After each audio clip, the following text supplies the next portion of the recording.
bother me. You don't know me. Don't even leave your couch. Don't ask me to hang out. Yeah. My girlfriend's like, I'm it's my busy birthday tomorrow. recovering. Yeah, I'm like, she's like, it's my birthday. I'm like, no, it's not. You're lying. It's just your birthday last year. Yeah, right. We celebrated last year. Friends want to go to the bar tonight. I'm like, I don't really want to go to the bar. Oh god, really not on a Friday. Just not feeling it. So when does your shift end on Friday? Like 6 or 6:30, so? yeah. Oh, okay, so I Well, get I out mean, at like 11:30. Yeah, well, you definitely have an experience. It's not unusual.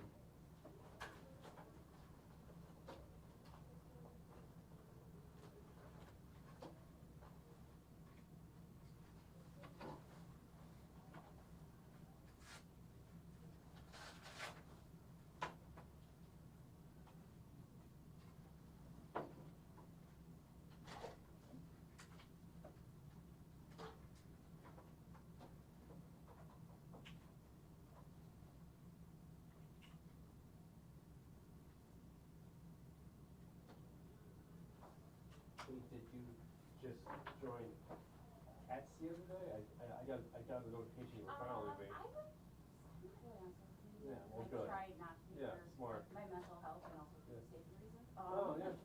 So I just started doing it to Oh, kind yeah. of share stuff, Sure, but that's cool. yeah. No, you're not. You're not missing it. You're not crocheting in your office while you're doing presses? Yeah. Not much to share. Seems to get worse each week. Yeah. Somehow. Today was a Jeffrey. It's like I'm opening myself up for harassment, I feel like. Oh yeah, yeah, you need to tap. Yeah. No, I hear you I'm there. like, nobody knows who I am or what I do. Maybe I should. I'm in this industry. I don't know. I go back over it. Yeah. Okay? I hate that it's your name. It was so close to Twitter. I think that he wanted me to tweet that and I paid for it. Oh yeah, Like, yeah. complete chaos. Yep. I can't, any news, everything that pops up is crazy. I've heard it. It's terrible businesses. Like I would love to do it. Yeah, it was nice when it was a timely manner. I just Something sort else things by like takes off, media, yeah. law enforcement, like asking Yeah, for yeah. updates, like, now it's Yeah, but I pretty had two. I useless. can't use it anymore. It's being locked in. Yeah.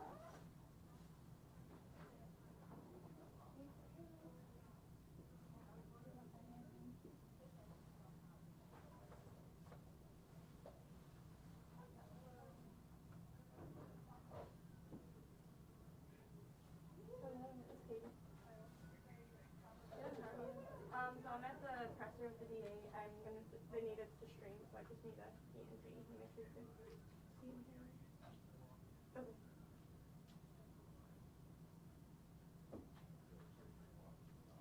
Okay. Perfect.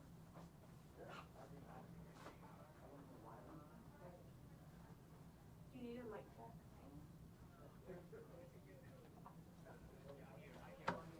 Okay. Okay.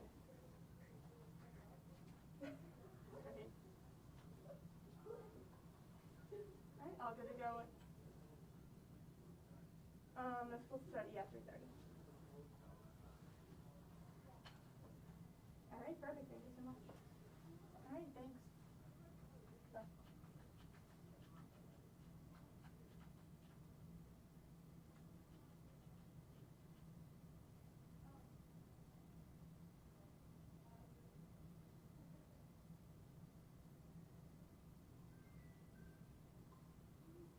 Hello.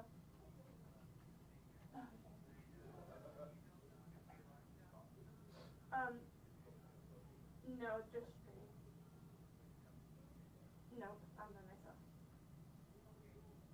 Alright, yep. I know, yep. Alright, thank you. Bye.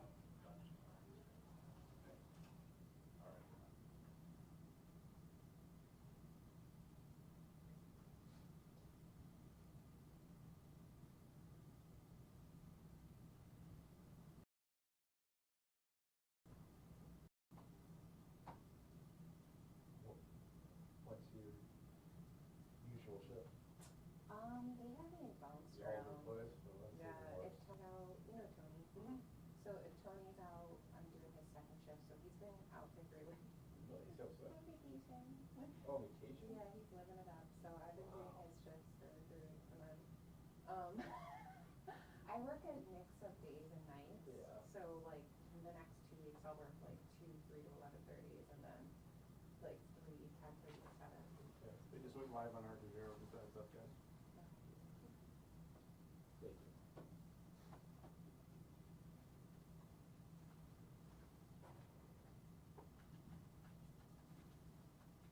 You got looking like really nice on there. Well, I was, but You were? I've been there for 2 years. Yeah. So my first year I was on overnight. Oh, wow. Sorry. Yeah, I was the morning show editor. I know, and then when everybody saw me, they're like, did you get started? And I was like, no. So you were at Connors, so. Yeah, like every day. I didn't even shoot, I was just editing it. So then I luckily got promoted as my Yeah. movie spot. Are you happier enough? Oh, You know that? yeah. That's good. Yeah. I I was actually moved to, well, I still have to have it, but I moved to like, I need the variety. Yeah, that's it. That's what I can't order it. I can't do the same thing every day. It's like you're all day. So everything's different. Although we did 3 stories after that about Buffalo products. Sweet says like, Well. on the 3rd one I was like, okay. It's a holiday week, though. Yeah, true, Not true, much going slower. on. Yeah. I never get used to that. Because like up until this point, time of year it's super busy. And then it just like, In December 10th on, it's like, yeah. Just wait for your own to come back and we'll start right away. This week too, feel a little holiday week. Mm-hmm. To me anyways. Yeah, no. I think the kids are really, are the kids already back? yeah, mine went back Tuesday. Oh, no, they were, Yeah. There's nothing wrong with it. Yeah, no. Well, December was all the tree lighting. What was it? I always say everyone in Buffalo is obsessed with being outside.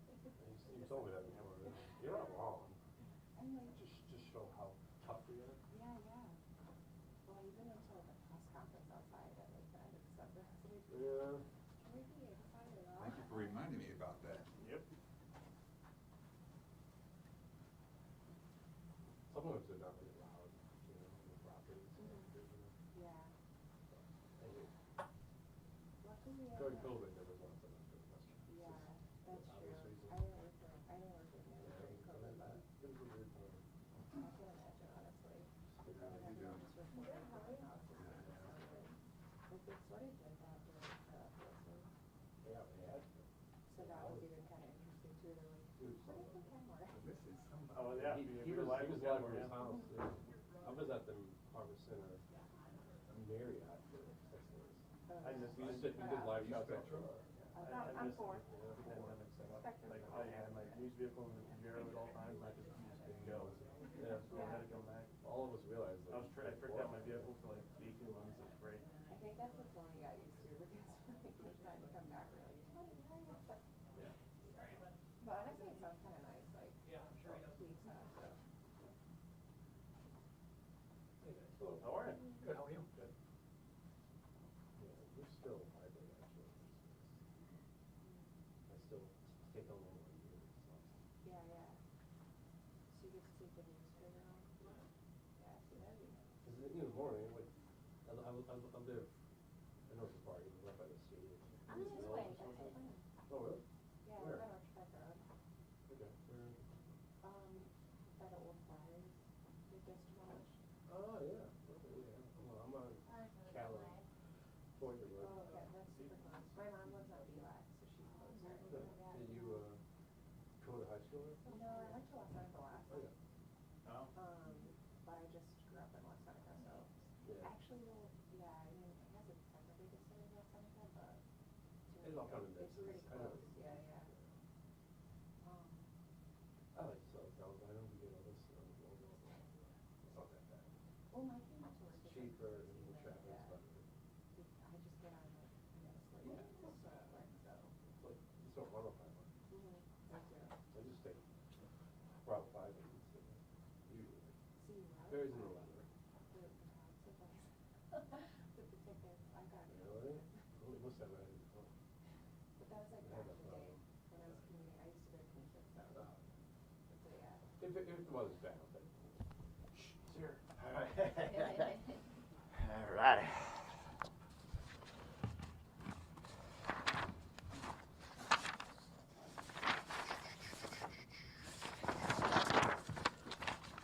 Okay. All right, good afternoon, everyone.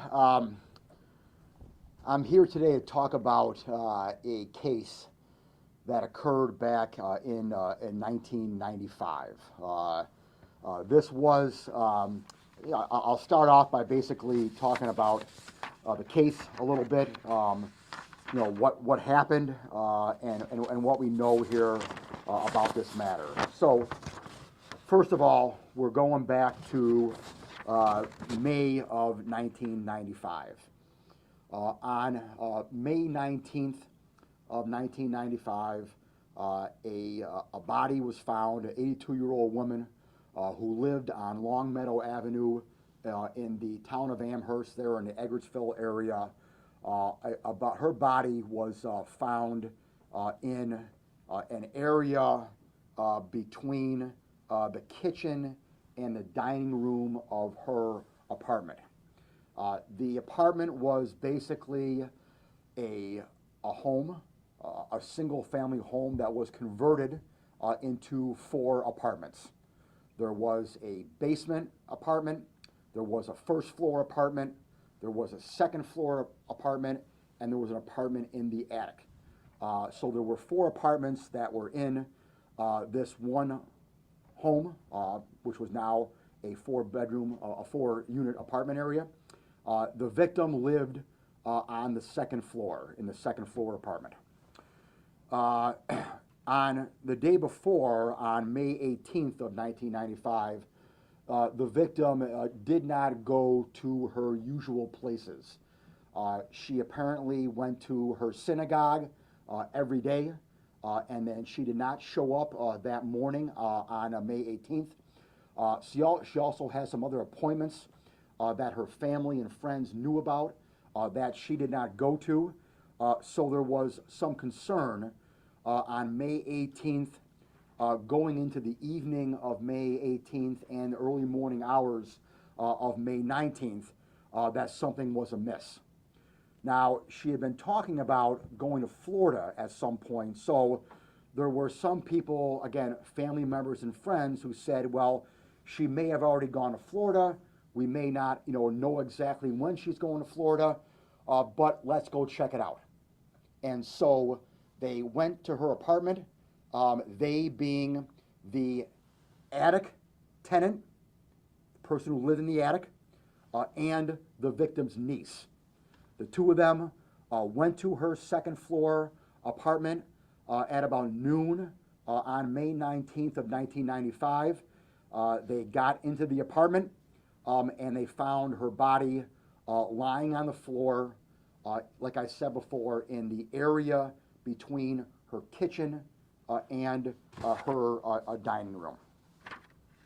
The victim was beaten and stabbed multiple times.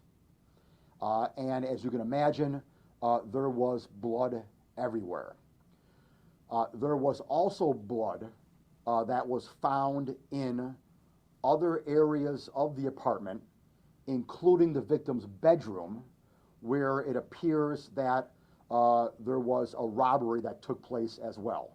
So in addition to a murder, we also had a robbery that occurred, and again, the Amherst police came there as soon as the niece and the attic tenant called 911 and called the police, and they arrived immediately thereafter. There was a long investigation into this homicide. This investigation took well over a year and a half. There were some initial suspects that were identified at the time, and there were additional suspects that were also lumped into the possible suspects. Let's call them possible suspects and put them in that pool. The possible suspect pool consisted basically of every tenant that this landlord had. Like I said before, the victim was an 82-year-old landlord of not only the 3 units in her building, but she also owned numerous other properties in Amherst and in the city of Buffalo that she rented out as well. It was well known that the victim wanted all of her rent payments in cash, and she wanted them delivered to her at her second floor apartment. And so that was known amongst kind of the tenant world of hers, and so it was well known that she had a lot of cash at her apartment. So with that knowledge, the Amherst Police Department put on the list every tenant that she had who would have been a possible suspect due to the common knowledge that she had a lot of cash at her apartment. In addition, there were 2 other suspects who were non-tenants that were identified. One was an individual who was going through a foreclosure proceeding on one of the buildings that she owned, and there was some contention between the 2 of them over a foreclosure proceeding. The other was a family member who had borrowed money from her and was not apparently paying it back to her in a timely fashion. So there were multiple suspects that were part of this investigation. Of those multiple suspects was then tenant Renay Lynch. Renay Lynch, who is now 67 years old. At the time, she would have been in her late 30s. Renay Lynch was a tenant of the victim, and Renay Lynch lived on Lisbon Avenue in the city of Buffalo in an apartment that the victim owned, and like I said, Miss Lynch was a tenant. So she was initially in the suspect pool of tenants that were again identified by the Amherst Police Department as possible suspects. In addition to that, while the police were at the scene, immediately after the body was found, Miss Lynch called the house, and the Amherst police officer picked up the phone and was talking to Renay Lynch on the phone while they were there processing the crime scene. Miss Lynch gave them her full name, told the police she was her niece, the victim's niece, which was not true. She was not her niece, and was just calling to kind of, quote unquote, check up on her, which obviously raised the eyebrows of the Amherst Police Department. At some point in the 1.5-year investigation, they honed in on Renay Lynch. And at some point, Miss Lynch gave a confession. She confessed that her and an accomplice, and she identified a male individual who I will not name because obviously he's not been charged. She identified a male accomplice and her, went to the apartment to rob the landlord. And in the course of the robbery, the male accomplice murdered the victim. And Miss Lynch stated that she never touched the victim, she never had anything to do with the murder at all. She was just present for the homicide while they were in the process of robbing the home. And that was the confession that she gave. The confession was corroborated by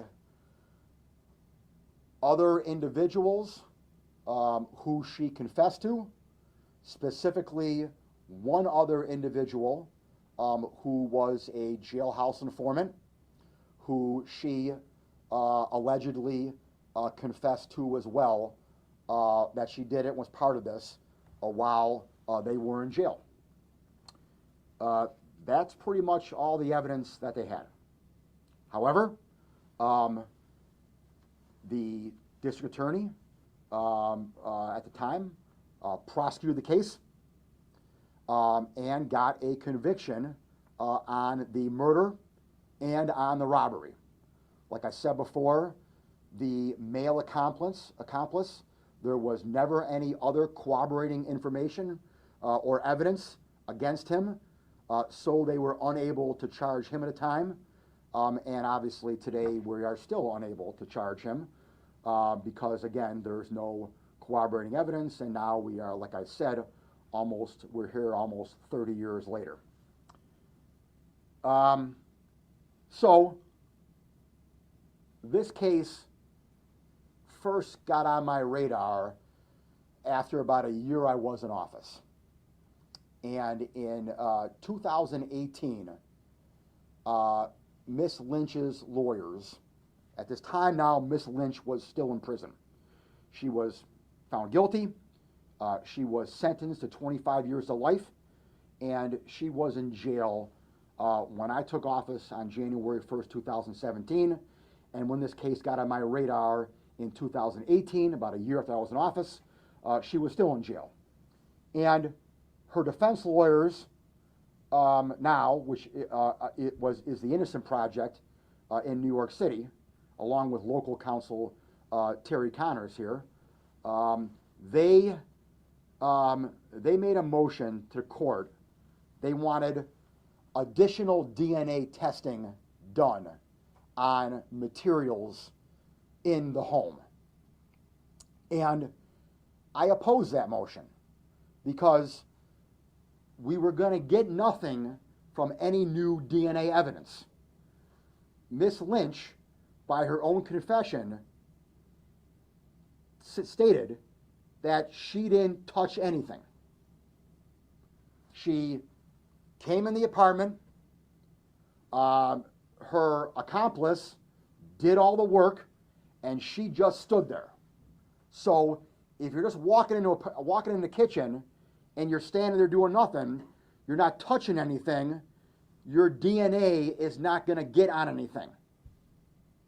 So there's no point in testing for DNA, additional DNA, because she admitted she didn't touch anything. So I opposed that motion. It was going to glean no new information at all. The judge, however, granted the motion and ordered additional DNA testing done, and as I suspected, none of the DNA came back to her. Not surprising. That's not shocking. I expected that. I expected no DNA to come back to her. But that doesn't mean anything. That's quite frankly useless information, because she stated she didn't touch anything. Okay, so now after that was all done, and that motion was in 2018, we opposed that. It took a while to litigate that. So now we're in 2020, and the defense lawyers, the DNA comes back, and they show to me that, hey, her DNA's not there. I said to them, that's not surprising. That doesn't mean anything to me, really, okay? But then they said to me, Mr. Flynn, you need to look at something else. You need to look at the fingerprints that were taken from the homicide. Now, again, the fingerprints obviously have DNA on them, okay, but it's actually a separate issue from the DNA. The DNA doesn't have to be fingerprints, and there was DNA evidence that were not fingerprints, okay? The fingerprints is a separate issue. And they said to me, you need to look at the fingerprint issue here, because we don't think that the Amherst Police Department turned over all the fingerprints. And I said, okay, I'll look into it. And I had my conviction integrity unit look into this issue. On top of that, I told them, by the way, you know what? I want you to look into the whole case. I want you to do a deep dive on the whole case. Let's take a look at this from scratch, from day one, and see what we got here. So we did that. And it turns out that at trial, there were 2 sets of fingerprints that were referenced at trial. Now again, they weren't admitted into evidence because there was no fingerprints of Renay Lynch. And we knew that from day one. There was no dispute about that at all, okay? Again, she didn't touch anything, all right? So her fingerprints weren't there, all right? So the 2 fingerprints that we knew about, they were not admitted as evidence, but they were referenced at trial during witness examination. So we had those 2 fingerprints, and the defense lawyers knew about those 2 fingerprints. There were also 3 additional fingerprints that were lifted from a vehicle that was found near the apartment. There was a stolen vehicle that was found near the apartment that they took prints from as part of their investigation. It turned out that had nothing to do with the case at all. But those prints were known about to the prosecutors, okay? But they had nothing to do with the case at all. So the DA's office in 1995, now 1996, she was found guilty. The jury trial was in February 1998. So let's say late 90s. In the late 90s here, we had 5 prints. It turns out that there were 17 prints taken. And for whatever reason, the other 12 prints were not found at the misplaced.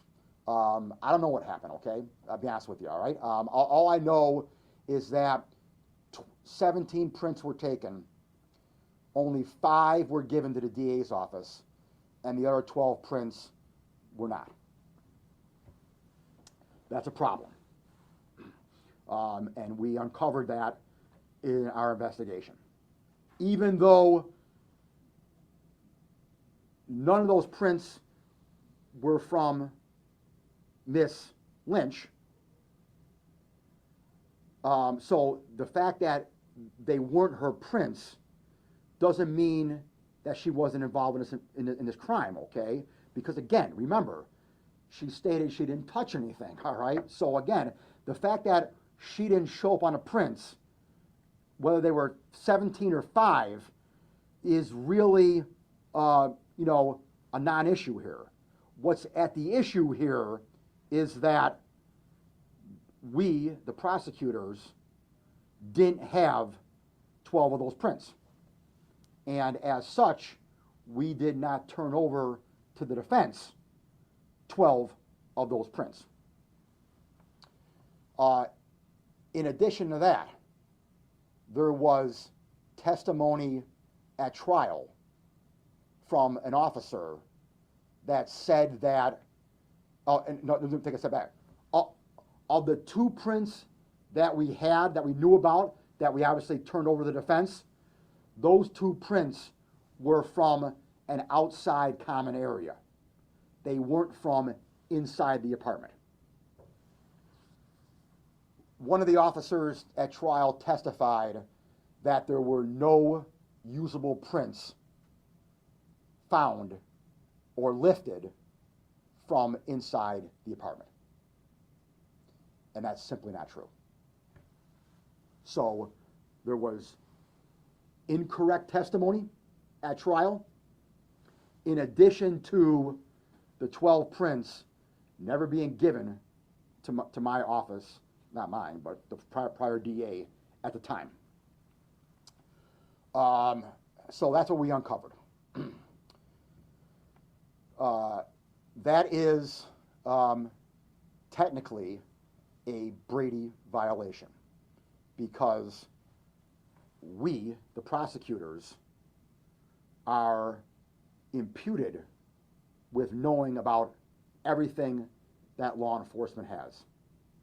So, under the Brady rules, if any police agency has any evidence, even if we don't know about it,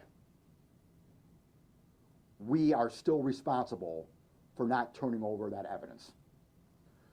So obviously here, there was no fault on the DA's office here at the time. There was no fault on the prosecutor at the time at all. He didn't know about him. And obviously you can't turn anything over you don't know about. So there was nothing, he did nothing wrong at all, but we are supposed to know. And even if we don't know, it is implied, we are implicated with not knowing. So it's basically the people who are obligated to know about everything. And again, I want to be clear here, all right? I have no proof whatsoever that the then Amherst detectives working on the case purposely did not turn over these prints. That is not what I'm saying at all. I have no proof of that, and it would be unfair for anyone to say that. Things get lost, things get sloppy, things get misplaced. They clearly turned over 5 prints, so it's not, if you're going to purposely hide something, you would probably, it's logical to hide all 17. So they didn't do that, obviously. They turned over 5, but 12 didn't get turned over. And so there is no accusation here, no matter what the defense counsel may say, or anyone else may say, there is no accusation here that anyone in the Amherst Police Department purposely did anything wrong. But that doesn't matter. All that matters is the bottom line. The bottom line is that they should have been turned over. And if they were turned over, we would have then obviously had to turn them over to the defense attorney. And that information could have, in my opinion, created reasonable doubt.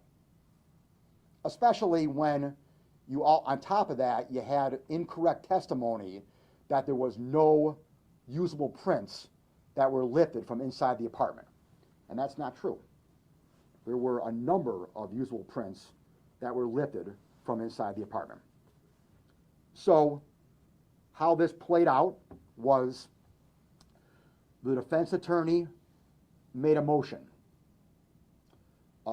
They made a motion to set aside the verdict, to vacate the verdict, based upon the fingerprints not being turned over to the defense.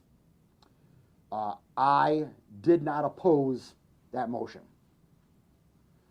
And based upon my not opposing the motion, it was granted. And the judge granted the motion to vacate the conviction. That was step 1. So now once the verdict now was vacated, now I'm back to square one now. Now I still have a valid indictment, all right? So my indictment is still valid. I now have an indictment, and it's up to me now whether or not I'm going to follow through on that indictment and retry the case.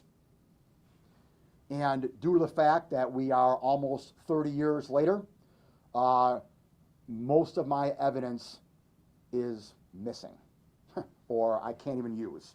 Missing in the sense that at trial, there were 15 witnesses called. Of those 15, 6 are dead. One more I can't find. 3 have horrible memories, and they cannot recall anything. Matter of fact, one of the 3 told my people that he can't even remember testifying at trial. So, of my 15 witnesses that I had at trial, 10 of them are useless. And on top of that, 30 years now almost has gone by. Miss Lynch has been released from prison. Before the defense attorney made the motion to vacate the verdict, Miss Lynch was up for parole, and I consented to her parole release a year or so ago. I consented to her parole release, and she was released over a year ago. So she did about 23 years in jail already. And so she's done her time already. Retrying the case would serve really no purpose at all. She's not going to get any additional time. If I retried the case and got a guilty verdict, the judge would just give her time served already. And so there's no point in wasting the taxpayers' dollars and the taxpayers' resources to have another trial here. So earlier this week, I filed a motion to dismiss the indictment. And the judge signed that motion yesterday to dismiss the indictment, and the matter versus Miss Lynch is over. Let me, and then I'll take all your questions, obviously. Let me point out a couple things, though, that I want the reports of this to be accurate. All right. I am not exonerating Miss Lynch. Okay. I am not up here saying that she did not do this.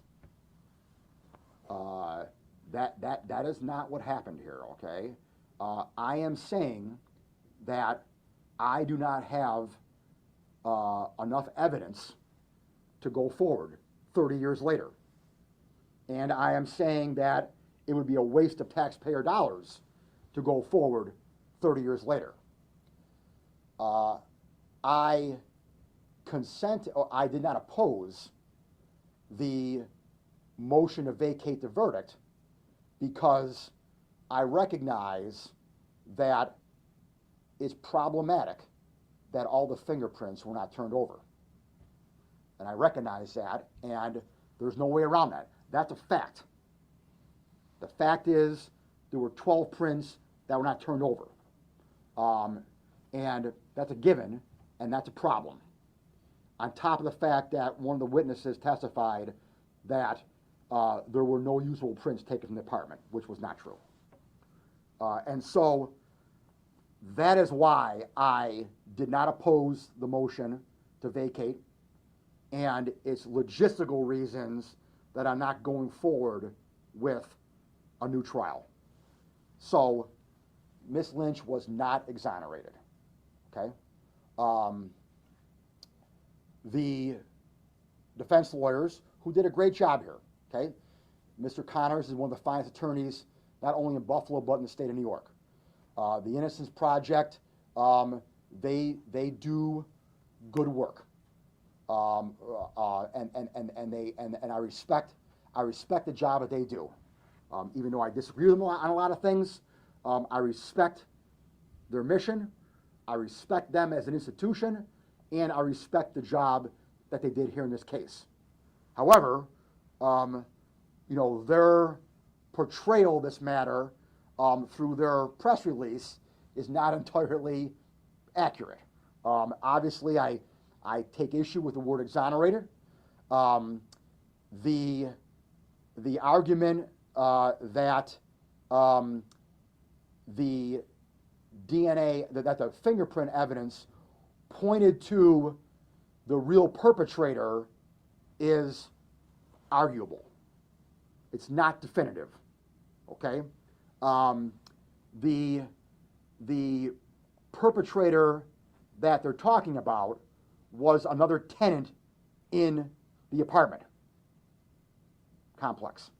And it was widely known that the landlord here had all of her tenants come in her apartment all the time and sit around the kitchen table and drink coffee and socialize.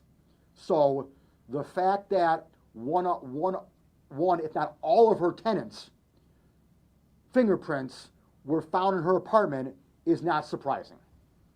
If you're a regular at the kitchen table having coffee, drinking tea over an extended period of time, your prints are going to be found in the apartment. Okay? So the fact that this perpetrator, who the Innocent Project is saying that did it because his prints were found in the apartment, is a huge leap. Okay? It's a huge leap. His prints are found in the apartment possibly because he had coffee and tea with her on numerous occasions at her kitchen table. All right? So we can't jump to that conclusion at all. They also testify, or they also point out about the jailhouse informant. Now, the jailhouse informant, to be fair, recanted her testimony afterwards. However, the jailhouse informant is now dead. Okay? I can't talk to her. I have no idea what she said, what she's going to say, whether or not, how she came about recanting. I can't get into any of that because she's dead. So we can't definitively say that the jailhouse informant is telling the truth. We don't know that. She's dead. All right? So, the other point that they make is that this was somehow a coerced confession. And I dispute that as well. There was nothing coercive about the Amherst Police Department's investigation here. There was nothing inappropriate about it. Again, we can't jump to the conclusion that they purposely withheld the fingerprints. We can't say that they coerced anyone or intimidated anyone. Listen here. Anytime you're in a interrogation room with police, that's an intimidating environment per se. All right? So, every questioning by a police officer to a witness in a room with no windows, one could argue that's intimidating per se, as it should be. All right? You're not trying to intimidate the person, but the situation is unnerving. It's unnerving when you get pulled over for speeding and you're sitting in your car and the police officer at your window. That's intimidating as well. So you can't just jump to the conclusion that they intimidated her, they coerced her, they forced her confession. None of that is true, okay? And none of that had anything to do with what I did here, which basically let her go, okay? None of that had any bearing on me at all, okay? The only thing that had any bearing on me was the fingerprints. And as I think you all know, I am a fair person, and I try to be fair. And I believe in the rules. I believe in ethical standards. And when something is not right, and when something is not done 100% correctly, not 99, not 99.9, it's got to be 100% ethically correct in my world. And if it's not, then I'm going to do the right thing, and I stand by what I did here. Questions? So you're saying that there was no wrongful conviction based on a coerced false confession? Yes, sir. And you're saying that there was no fabricated testimony of an incentivized informant? Correct. And that there was no police conduct? Correct. Involved by withholding key crime scene evidence from? Well, there was conduct. Obviously, the conduct was, we know it wasn't turned over. So that in and of itself is conduct. Okay, I'm not saying that it was purposeful conduct. I have no proof of that, Harold, at all. Okay, I have no proof that it was purposeful conduct where they purposely withheld the fingerprints. It could have been sloppy conduct. It could have been mistaken conduct. It could have been forgetful conduct. It could have been a whole other range of things beside purposeful. And for me to say it was purposeful conduct would be unfair because I don't have any proof of that at all, Harold. Knowing what you just said, and also knowing that you want to make sure everything is 100% ethical by the book, is your conviction integrity unit going back and looking at any other cases from Amherst around this time to make sure there wasn't any other misconduct issues at all? No. I mean, if someone, listen here, if someone wants to come forward to me and say, hey, will you take a look at this? Absolutely, I will, okay? But there's no reason for me to proactively go out there and look for it, all right? Listen here, if I would have uncovered evidence, getting back to Harold's question here, if I would have uncovered evidence that it was purposeful, then I might have said yes to your question, okay? But I have no evidence at all that it was purposeful here, and therefore there's no reason to me to go fishing, okay? Like I said, this is no, obviously, this is no reflection on the Amherst Police Department today. You know, none of these guys here today were there 30 years ago. And again, it's not a reflection on the Amherst Police Department back then either, in the sense of, again, purposely doing something wrong. I don't have any proof of that at all. In other instances across the state and the country where we've seen convictions vacated, there have of course been lawsuits after the fact, and departments, counties having to pay people who've been in jail. You stop short of saying you're not exonerating her. Correct. But does this open up either the county or Amherst for civil action? You know, for oh yeah, sure. compensation? Anytime anyone's conviction is vacated, it opens that door. Yeah. Any other questions? The 12 slides that were not turned over, are those lost forever, or you still Oh have no. access to those? We got them now. Yeah. I know about them now. Oh, yeah. Yeah. But again, I mean, it's you got to this whole area here is misconstrued a lot of times with the word exoneration. Okay,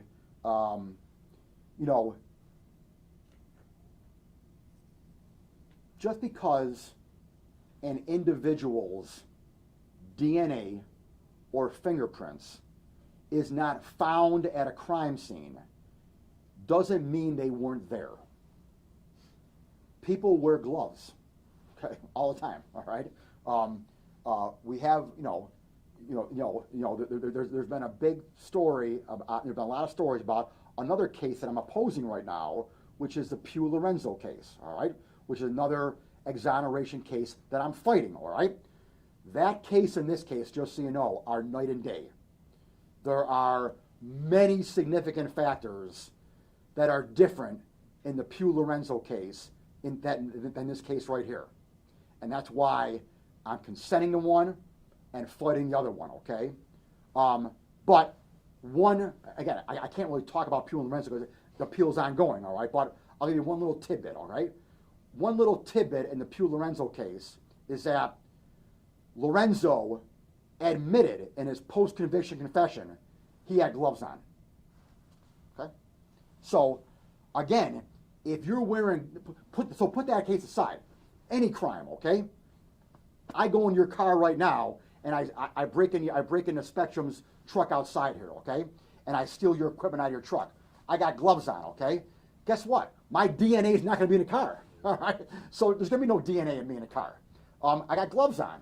So just because someone's DNA or someone's fingerprints are not found, that doesn't exonerate someone, okay? Now, in sexual, and so that's one part, okay? The second part is just because someone else's DNA or fingerprints are found doesn't mean that that person's guilty and you're innocent. Because again, you guys, if you walk out of here now, okay, and Harold comes up to me and starts beating me and kills me, okay, all right, guess what? Your DNA is going to be in the room here, okay? You're setting your equipment up here. You're touching the table behind you there, okay? Your DNA is going to be on that, she's sitting down there, okay?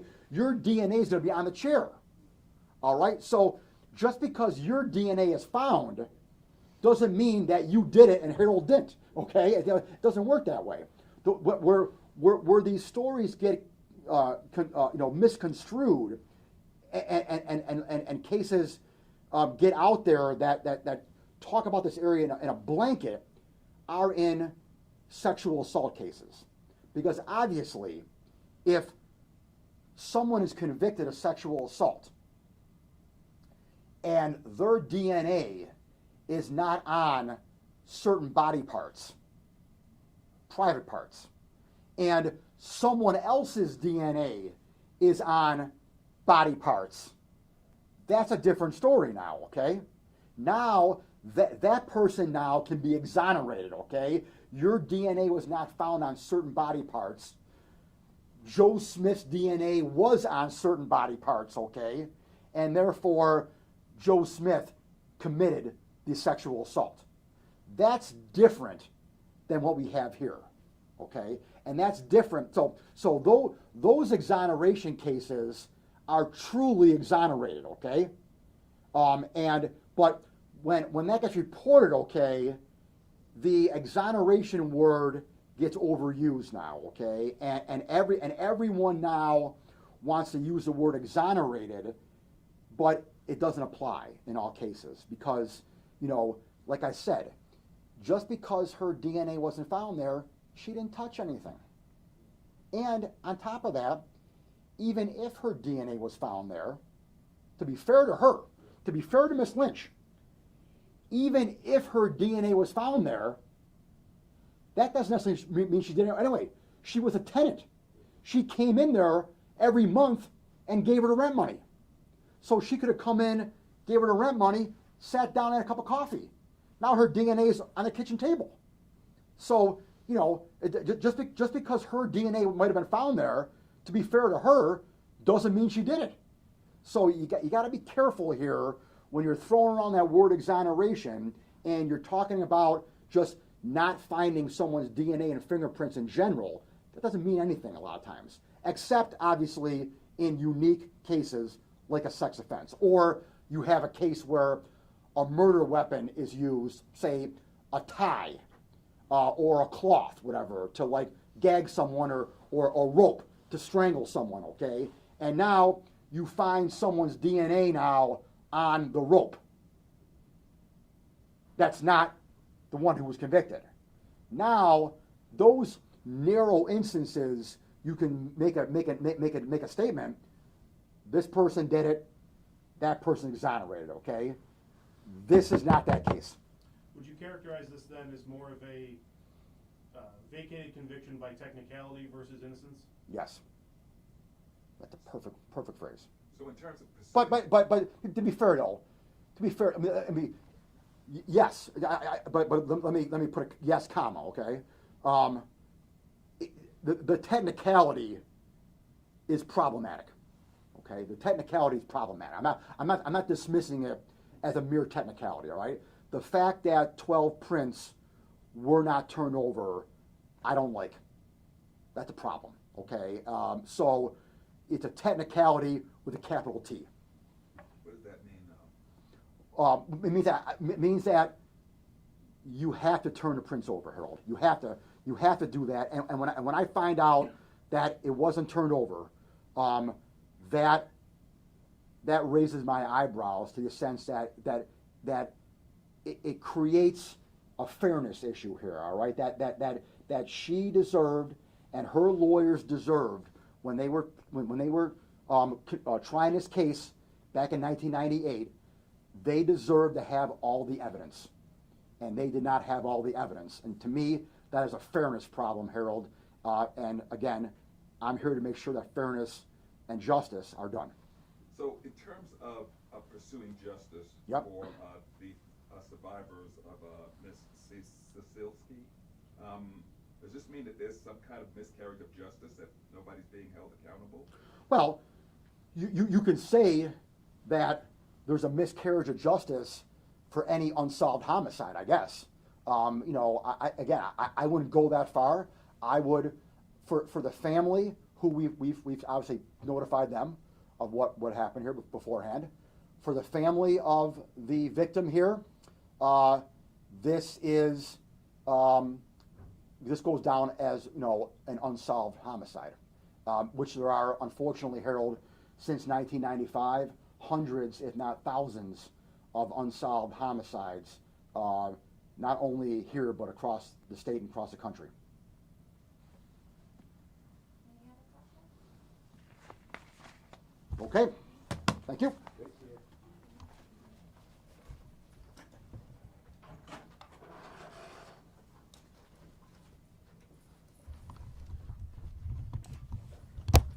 Well, I'm not touching anything. I touched the chair. Yeah, victim's grandson, and he understood. Pardon me? We spoke with the victim's grandson. Mhm.